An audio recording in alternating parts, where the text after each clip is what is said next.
I am the Tofu Golem. Please enjoy the video. You're going to start recording immediately, so finalize content and slide size first.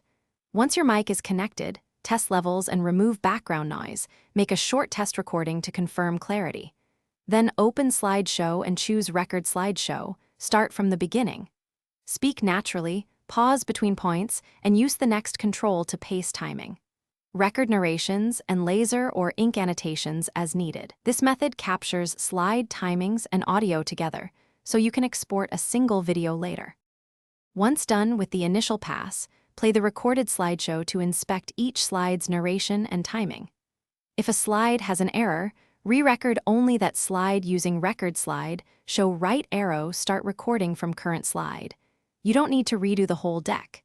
You can also trim audio clips in the Recording tab or reset slide timings for a consistent pace. Make sure transitions and embedded media play correctly, fix codecs, or reinsert videos if they stutter.